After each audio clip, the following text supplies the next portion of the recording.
I've always found it fascinating how concepts of Brains MAGA are so concerned about Lincoln Riley because she was a white girl and an undocumented immigrant. There was 43,000 other people that were harmed by firearms that year, and I never hear you talk about them. Why is that? The vast majority of the victims that year, the crimes, were done by white men, U.S. citizens, and yet I never hear you mention them. I wonder why that is. I've never once heard people on the right talk about Ahmed Aubrey, who had the audacity to go jogging down a street and a bunch of white supremacist white men who were white men, U.S. citizens, decided to unalive him just because he was black. I don't hear his name anywhere. Why is it the poor little white girl?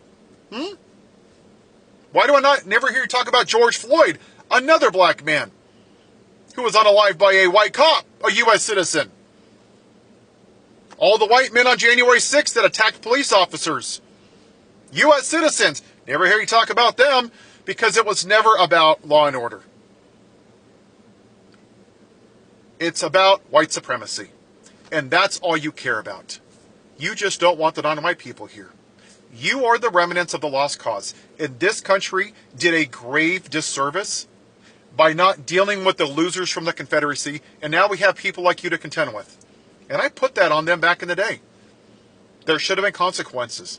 We took the top off of the weed and we left the roots. And now you are what's sprouted up from the roots. Make America white again.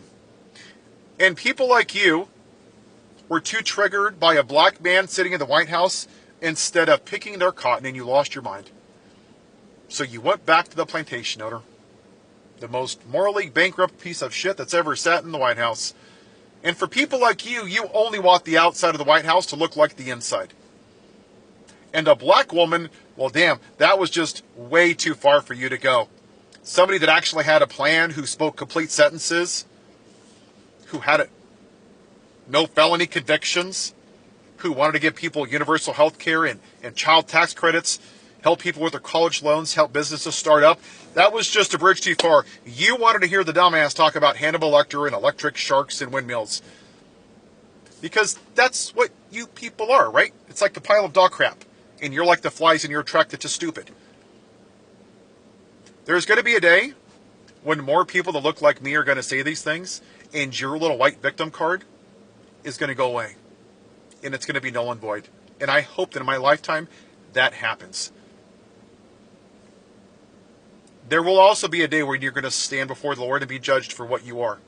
And for the people that you've demonized. Gay people, trans people, while you voted for a man who's a convicted felon. You have yourself a white day.